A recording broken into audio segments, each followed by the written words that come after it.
Xin chào tất cả các bạn. Anh đã chia sẻ cho các bạn một cái kỹ năng và cái chuyện intro và outro. Có một cái câu hỏi mà mình không đọc lại, mình để đâu rồi.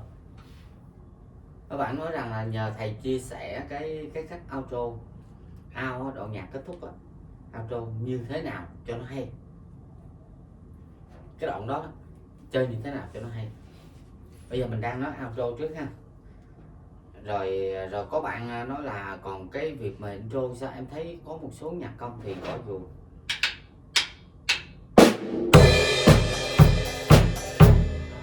Ví dụ vậy ha.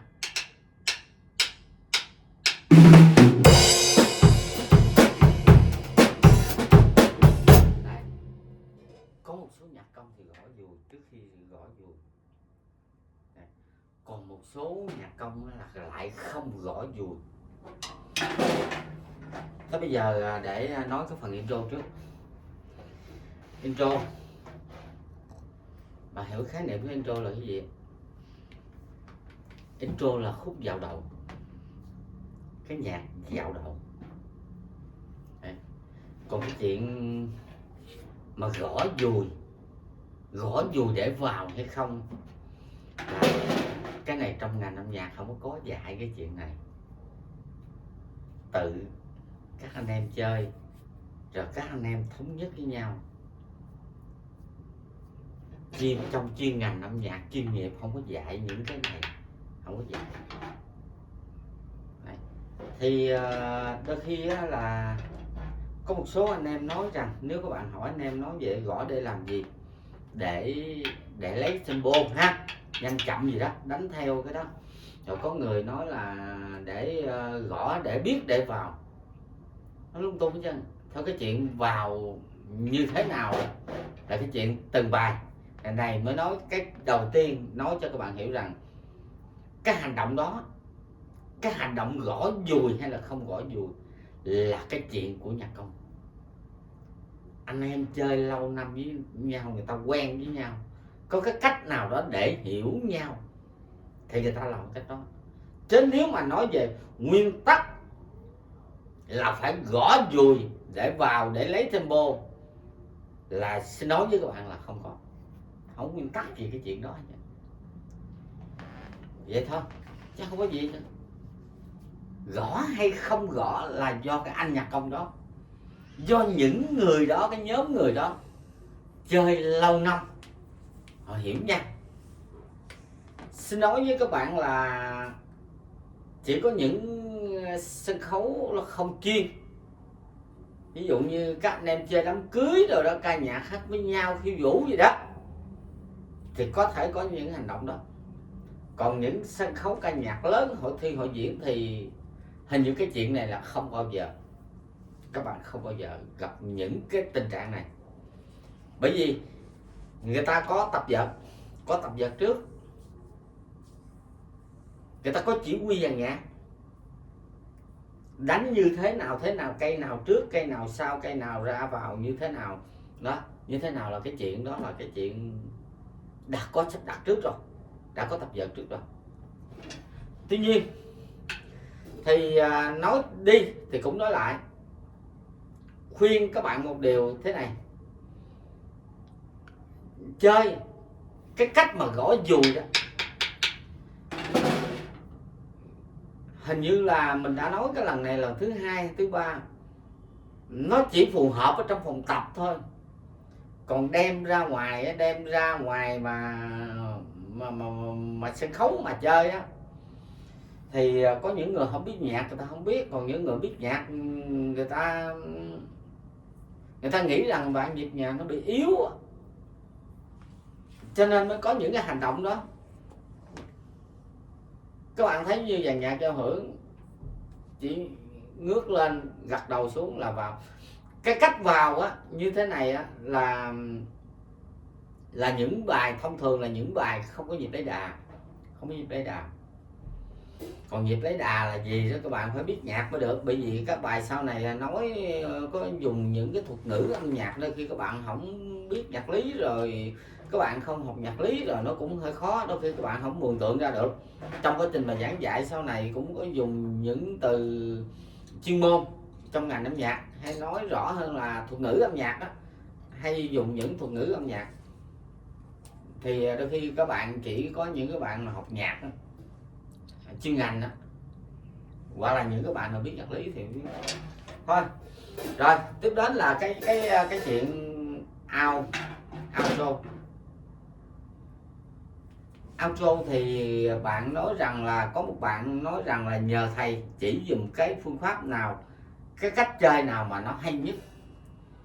Xin nói với các bạn là cái chuyện hay nhất và dở nhất là cái chuyện không bao giờ có chuyện đó.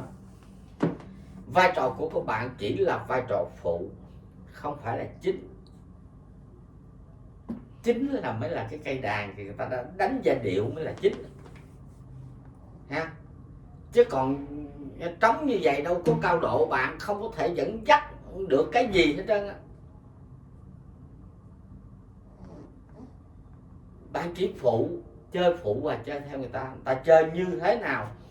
Nếu bài nhạc đó có tập vở trước thì bạn biết, nếu không có tập vở trước thì đòi hỏi bạn phải có kinh nghiệm. Ở đây nếu mà chia sẻ kinh nghiệm thì chỉ có những nhạc công mới bắt đầu, các bạn mới tập tành 1-2 năm các bạn chơi, rồi dần dần cái chuyện này thì dần dần nghề nghiệp các bạn biết luôn không cần phải chỉ dạy. Nhưng mà tuy nhiên có nhiều cái kinh nghiệm thì khi mà chia sẻ những cái điều này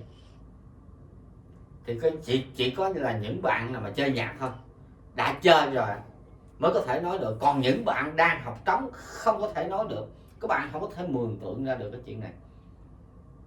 Đại loại chung là như thế này, nó không có nguyên tắc gì hết trơn, nó không có thành một cái bài học nào hết trơn, không có thể chỉ được. Bởi vì vai trò của các bạn đệm trống này là vai trò phụ, không phải là chính. Đấy. Chính như vậy nè, thí dụ như các bạn nói là đoạn nhạc kết thúc là outro, khi ca sĩ hát hết rồi đó, có đánh thêm đoạn nhạc nữa để kết thúc. Mà kết thúc như thế nào các bạn phải phụ thuộc vào cái đàn chứ, các bạn đâu phải là chính ha. Ví dụ như lá trúc rơi nhiều đâu phải bởi mùa thu, lá trúc rơi nhiều đâu phải bởi mùa.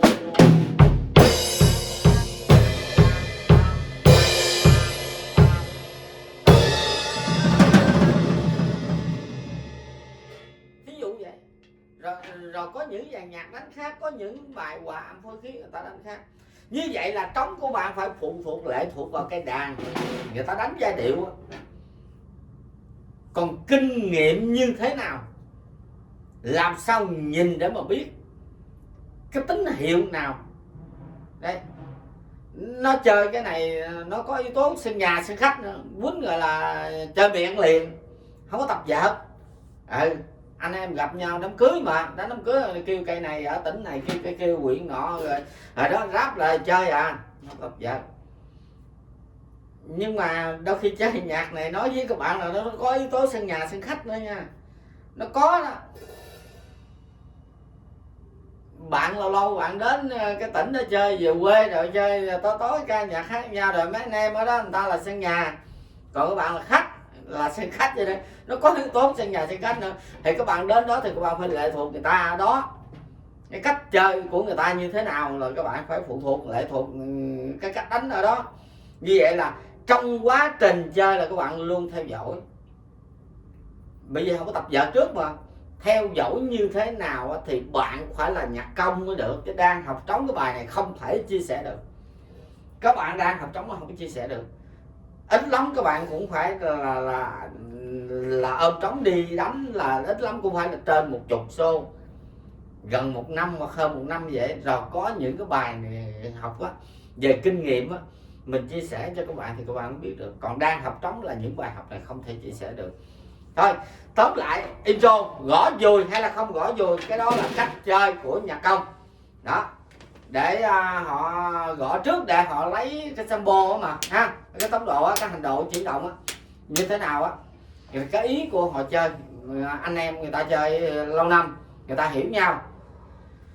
Chứ còn nguyên tắc là trong ngành âm nhạc không có chuyện này, không có bài học cho cái công việc này đâu. Chuyện gõ gõ đó là không có ai dạy chuyện này ha.